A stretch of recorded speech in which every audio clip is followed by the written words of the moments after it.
Hi mga kasoldering! So for today's video, ang ipapakita namin sa inyo ay EST brush horsehair. Scratch brush with 3 rows, ED-EDV9-HH. So ito siya guys.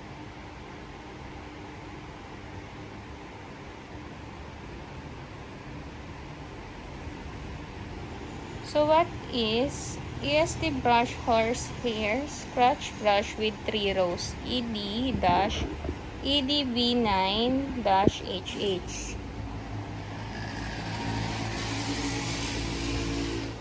Anti-static PCB cleaning brush similar to the EST brush horsehair scratch brush with 3 rows, ED-EDV9-HH is a specialist brush used in electronics works to clean and prepare circuit boards and components safely.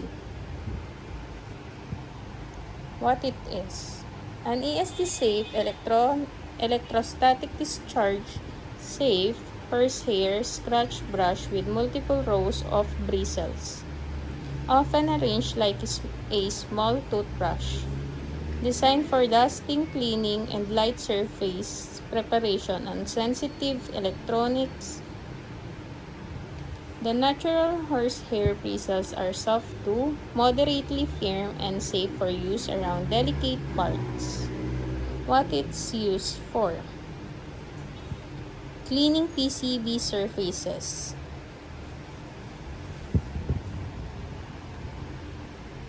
removes plaques, residue, dust, debris, and oxidation from printed circuit boards and components without scratching delicate surfaces.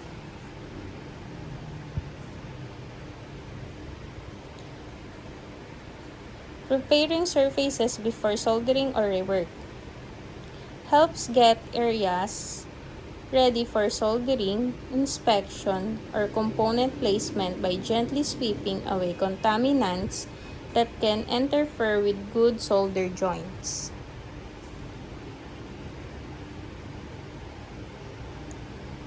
Safe for sensitive electronics.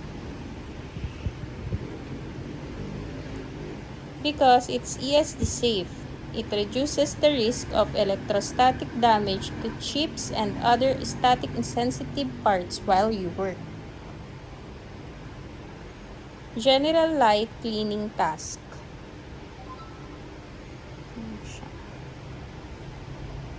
Useful for brushing off light contaminants or particles without aggressive abrasion.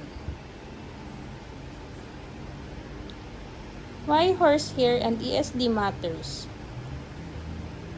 Horsehair bristles are softer than metal bristles, making them suited for scratch-free cleaning.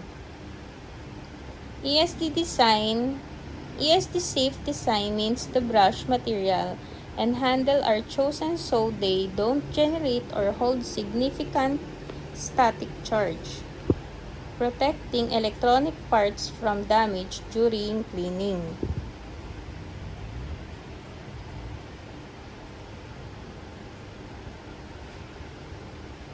The ED-EDB9-HH style EST brush is used to clean and prepare electronic assemblies like PCBs and components safely and effectively, especially where static sensitivity and gentle handling matter.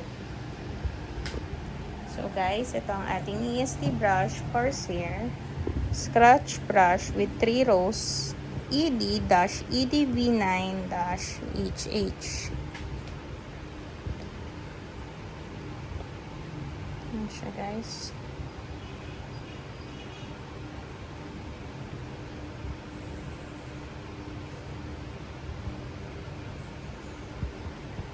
Ang ating EST brush horsehair. Ayan ang brush.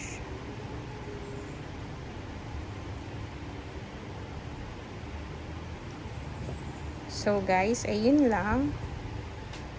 Please subscribe our YouTube channel and TikTok account. Thank you.